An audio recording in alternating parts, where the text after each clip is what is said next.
بسم الله والابن والروح القدس الواحد امين. المجد للاب والابن والروح القدس الان كل ده كلها امين.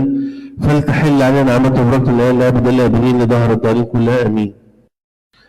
كل سنه وانتم طيبين. النهارده بنحتفل بعيد نياحه قديس من القديسين البريه العظام جدا، القديس يحنس القصير. يتلقب بيحنس القصير عشان يفرقوه بينه وبين القديس يحنس كاما اللي بنى دير السوريان. طبعا انتوا عارفين قصة ده، ان ده خد 3 دنانير من العذراء عشان يبني بيهم الدير. والقديس يحنس القصير انت سمعت قصته النهارده في السنكسار. وكل سنة وانتم طيبين. برضه بكرة هيبقى عيد نياحة يوئيل النبي. قبل ما اتكلم على القديس يوحنا اللي ما ينفعش يبقى عيده النهارده ما نتكلمش عنه، لازم برضه نتكلم على الانجيل. انا كنا اتكلمنا في الانجيل ده قبل كده واتكلمنا على الانقسام. كل مملكة منقسمة على ذاتها تخرج، وكانت عظة بالكامل على الانقسام. النهاردة حابب أكلمكم على جزئية تانية في نفس الإنجيل، على أعمى وأخرس. قدموا لأن المسيح شخص أعمى وأخرس، وده ما كانش بسبب مرضي ولا بسبب إن اتولد كده، لكن كان بسبب وجود بيه الشيطان. ولما المسيح خرج الشيطان ده منه اتكلم وشاف. احيانا الانسان اللي بيسيب نفسه للخطيه وان الشيطان يكون ليه دور كبير في حياته يصاب بالعمى والصم والخرس. لان طبعا الاخرس معروف انه هيبقى ايه؟ اصم، واحد ما بيتكلمش اكيد ما بيسمعش في الغالب يعني. فهو لا بيشوف ولا بيسمع ولا بيتكلم، وكان في السبب ده الخطيه. لان ما دام الانسان سكن الشيطان يبقى الانسان ده ما كانش طريقه سالك مع ربنا كويس او يسير مع الله باستقامه، فكان بسبب خطيه. ولما خرج المسيح الشيطان اتكلم وشاف. فحابب اكلمكم النهارده على العمى والخرس الروحي. العمى والخرس الروحي اللي بيسببهم الخطيه وبيسببهم الشيطان. لو رجعنا كده لسفر أعمال الرسل وقرينا قصة استفانوس من أول إصحاح 6 وإصحاح 7 وإصحاح 8، قصة استفانوس والعظة المشهورة العظيمة اللي قالها القديس استفانوس باستفاضة، اللي حكى فيها ملخص العهد القديم كله في سطور بسيطة. المشهد إن واقف شاول وراضي على يمين على قتل استفانوس. شاول ده اللي بعد ربنا ما فتح عينه، ويمكن قلتها في عظة قبل كده ان ربنا لما اراد يحول شاول لبولس الرسول عمل له قشور على عينه، خلى عينه ايه؟ تنزل قشور. عايز يقول له يا بولس مع كل احترامي وتقديري للشهادات العظيمه اللي انت خدتها، وان انت فيلسوف وتربيت على ايد غملائيل والعلم الغزير اللي عندك يا بولس، انت ما زلت اعمى لا ترى. عشان كده وقع قشور من عينه. عرفنا منين ان بولس الحادثه بتاعت استفانوس دي اثرت فيه؟ لانه حكاها تاني. بعد ما تاب كده جاب في رساله من الرسائل وقال ان انا كنت مفتريا مضطهدا لكنيسه الله، وكان مكسوف من نفسه انه يدعى رسول. يقول انا مش عارف، انا يعني ادعيت رسول؟ انا اللي كنت مفتريا ومضطهدا لكنيسه الله، وانا اللي كنت واقف وموافق وراضي برجم استفانوس. فكان بولس موضوع رجم استفانوس بسببه دي كانت مأزمه نفسيته. كان كل ما يفتكر يتضايق. معقول انا كنت واقف شاهد على رجم القديس العظيم ده؟ كان يبصر لكن كان اعمى، ما كانش شايف. الشيطان كان عميه، ما كانش قادر يشوف.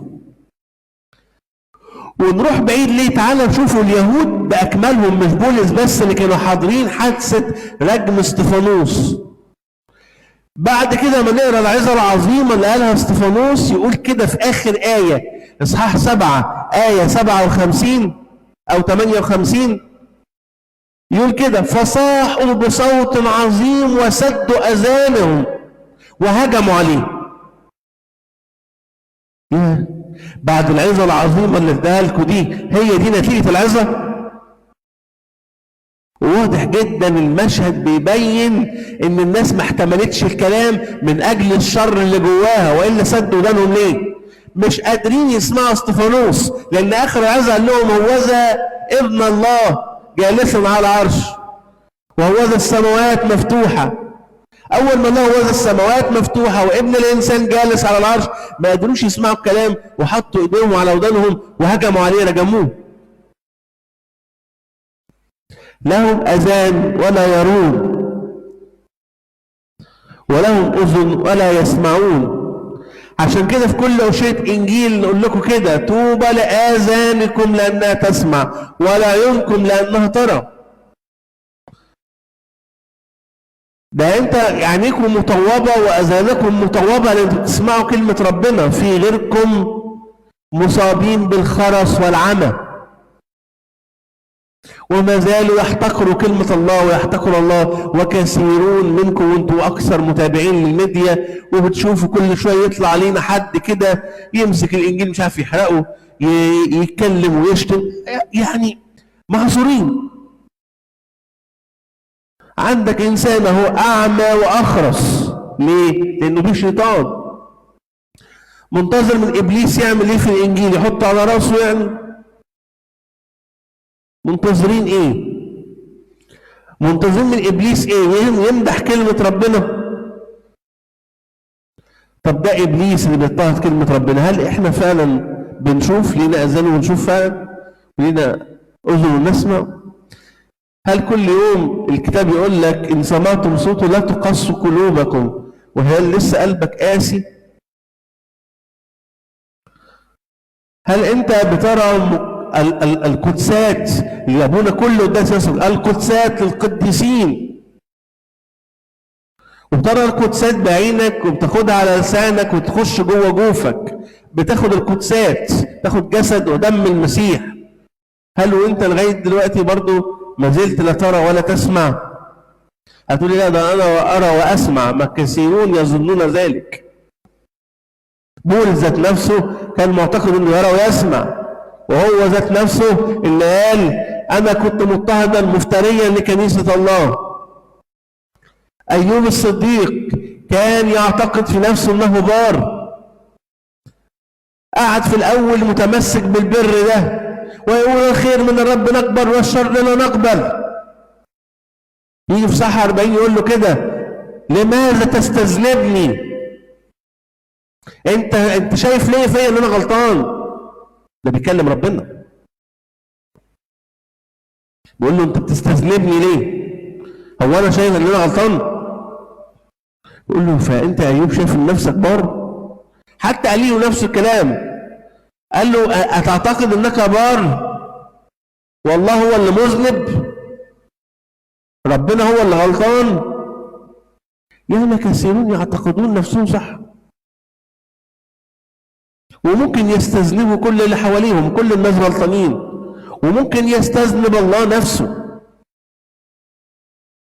ممكن كلنا نمر بتجربة صعبة نقول لربنا: انت ليه بتعمل كده؟ انت ليه خدته؟ ده انا محتاجه، ده هو كان السند. ليس من حقك ان تستذنب الله. بولس الرسول كده يقول: اتجاوب الجبل جابلها؟ من أنت أيها الإنسان حتى تجاوب الله؟ أنت مين يا إنسان عشان تقف قدام ربنا تسأله؟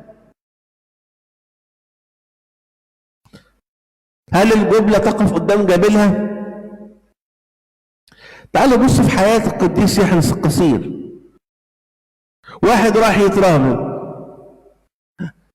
راح يختار أب اعتراف، رفضه، مش عايزه. الله أعلم أنبى به وعمل كده ليه؟ هل فعلا عشان يبين بر القديس ده ويبين تقوته؟ ممكن. ولا عشان ربنا مسك عين شويه انبا بموه ما اداهوش سلام من ناحيه القديس يوحنا لهدف ان ربنا عايز يبين البر بتاع القديس يوحنا؟ الله اعلم برضه. لكن لنا في هذا القديس ان هو اترفض من اب اعترافه، كان ممكن يغيره. انبا بموه ما كانش لوحده في البريه يعني، ما غالبا انبا بموه هتلاقي معاصر انبا بشوي، هتلاقي معاصر انبا سيزيروس، هتلاقي معاصر انبا موسى، ما كلهم كانوا تقريبا في نفس التوقيت. ما غيرتوش ليه؟ ما قلتش لا انا اروح كنيسه ثانيه، انا اروح اشوف ابونا تاني. ما قالش كده. ده فضل قاعد له على باب القلايه 7 ايام، كل يوم يطلع يرفصه يقول له امشي انت ما تنفعش تبقى راهب. يقول له معلش انا يعني اديني فرصه، اديني فرصه ما تحرمنيش ان انا يعني اخدم ربنا في البريه. 7 ايام.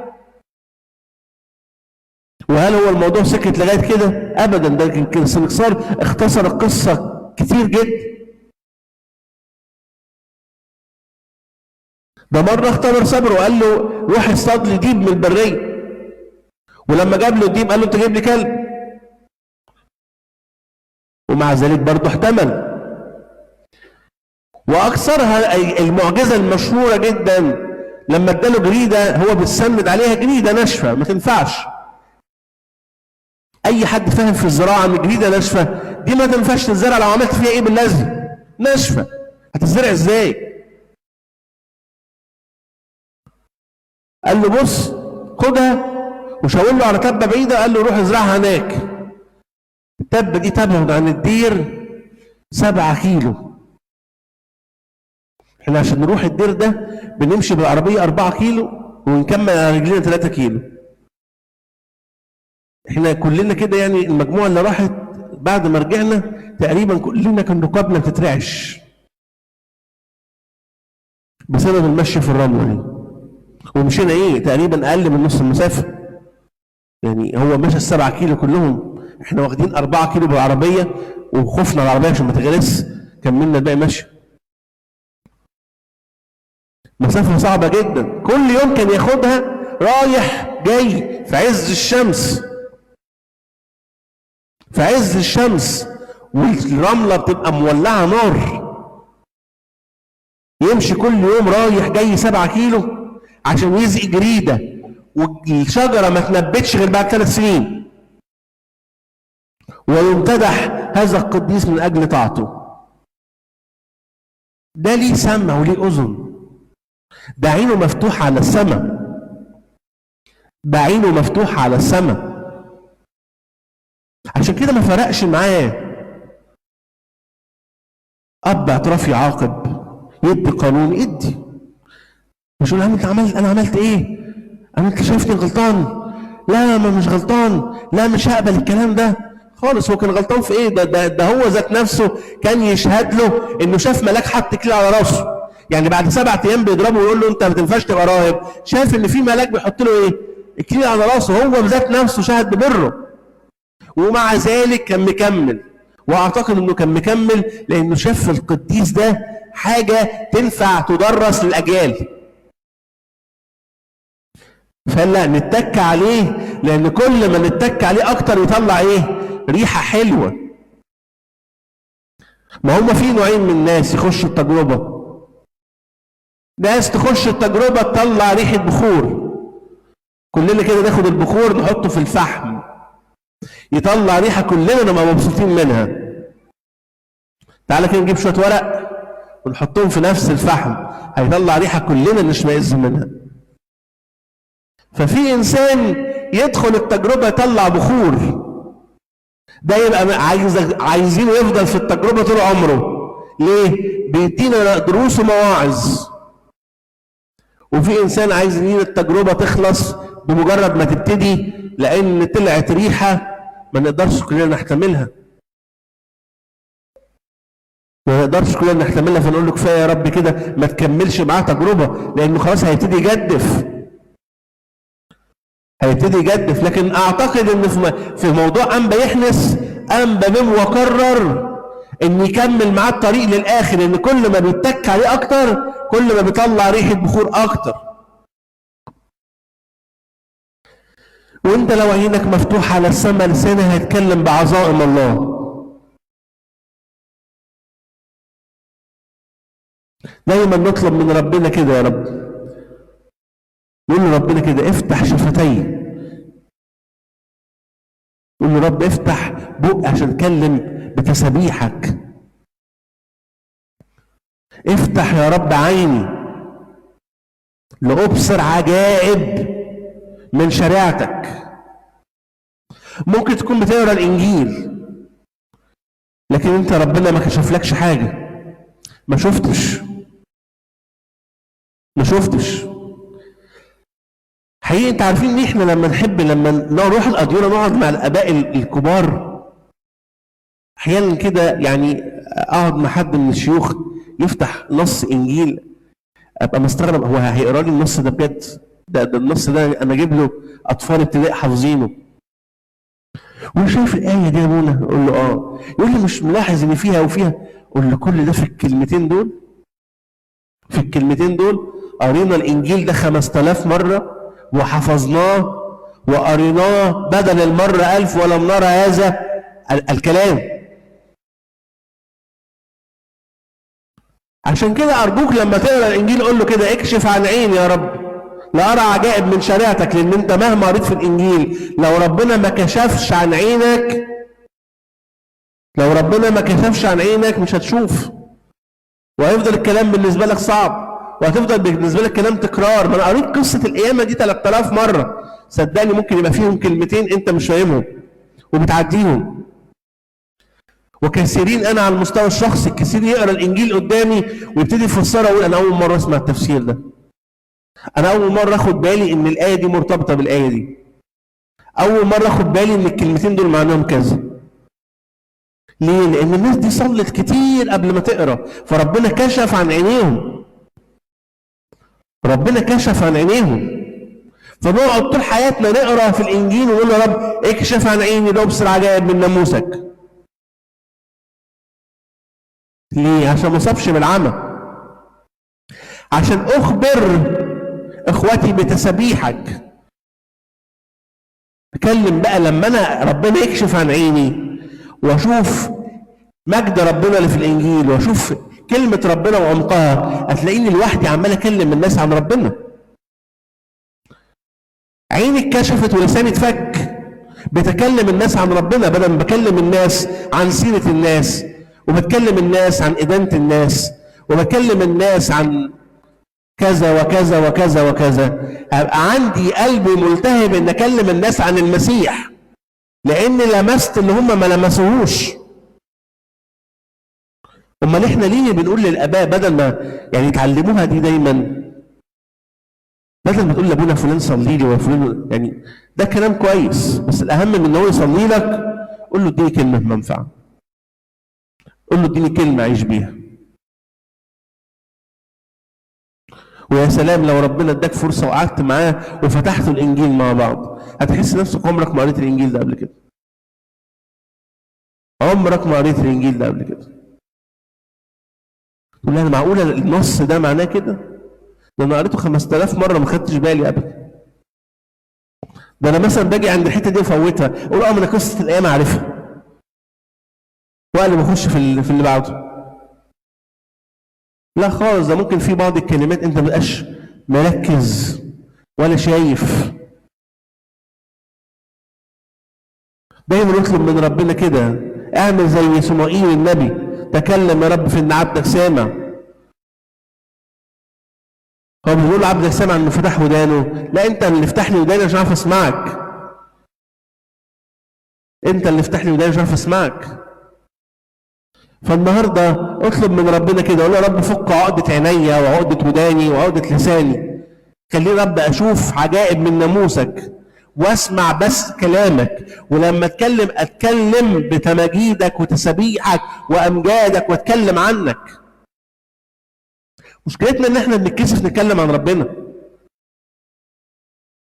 فرحانين قوي ان احنا مسيحيين. طب انت مسيحي اتكلمت عن المسيح؟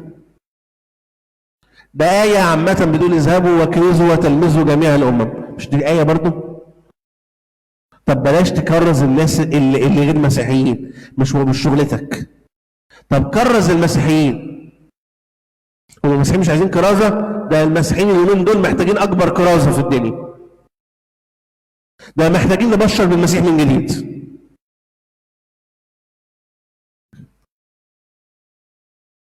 معرفتنا بالمسيح بقت سطحيه جدا. ده احنا محتاجين فعلا نرجع تاني نبشر المسيحيين بالمسيح. يوم كان في واحد اسمه يسوع ونزل واتجسد والصلب وفدانا، نعمل زي ما كنا بنعمل من حوالي 20 30 قرن تاني فاتوا قبل كده، ولا 20 قرن من الزمن. نرجع تاني نكرز الناس ونكلمهم عن المسيح. ناس ما يعرفوش، هم مسيحيين بطاقه بس، علاقتهم بالكنيسه ضعيفه، ما يعرفوش حاجه وكلامه بس وهري وبس وخلاص، ما يعرفوش اي حاجه. محتاجين نكرس تاني. اعتبر ان دي النهارده صوت ربنا بيقول لك اذهب واكرز بالمسيح، كلموا الناس عن المسيح. بس يا ريت نكلم الناس عن اختبارات احنا عشناها. قول انا جربت المسيح في الموضوع ده ووقف جنبي، انا قريت كلمه ربنا وعزتني. مشكلتنا احنا يا ارثوذكس بنتكسف نتكلم في الكلام ده، ومع ذلك مع ان احنا نتكسف نتكلم ده في كنايسنا، بنمدح ده في كنايس التانيه. وعجبي، ما اقدرش اقول غير وعجبي. نتكسف نعمل ده في كنايسنا ونمدحه في الكنايس التانيه، مش عارف ليه. نقول احنا رحنا الكنيسه الفلانيه لقينا كل الشباب وكل الشابات وكل الناس بيتكلموا ربنا عن ربنا ويفتحوا الانجيل لينا ويقروا لنا. ده انا فتحت الانجيل معاه لقيته مشخبط ومخطط على كل الايات، ده فلاح انجيل، ده كلمنا عن الانجيل. طب وانت تعرفش تتكلم عن الانجيل؟ اشتري لك انجيل لو ما عندكش. هو انت تعرفش تتكلم عن الانجيل؟ طب تعالى كده اقول واحد ارثوذكس يتكلم في الانجيل في الكنيسه، هوعظ يعني الناس تقول عليا ايه؟ لكن هو يمدح ده في كنائس ثانيه، وبرضه ارجع اقراها تاني وعجبي. ليه؟ مش عارف. انا شخصيا الظاهره دي ما فيهاش معنى، مش عارف ايه سببها يعني. ليه احنا مش عايزين نعمل ده في كنايسنا ونروح نمدحها في كنائس ثانيه؟ طب ما تعمله في كنيستك، ما تتكلم عن المسيح، ما تتكلم عن ربنا، ما تفتح مع الناس الانجيل. حد منعك؟ يعني حد قال لي ابونا انا هفتح الانجيل واقعد نقرا احنا مجموعه شباب مع بعض هنقرا الانجيل مع بعض؟ هقول له لا ما تعملش، ده بيتعمل في الكنائس الثانيه بره، احنا كارثوذكس ما بنعملش كده. كلام غريب، كلام غريب، كلام غريب فعلا. كلنا عمي وخرس وصم وبكم، محتاجين ربنا يشفينا من اللي احنا فيه ده. محتاجين ربنا يطلع الحاجات الغريبه اللي جوانا دي، ويفتح عينينا ويفتح ودانا ويفتح مسامعنا ويفتح لساننا عشان نتكلم في عجائب من ناموسه. ولربنا المجد دائما ابدين امين.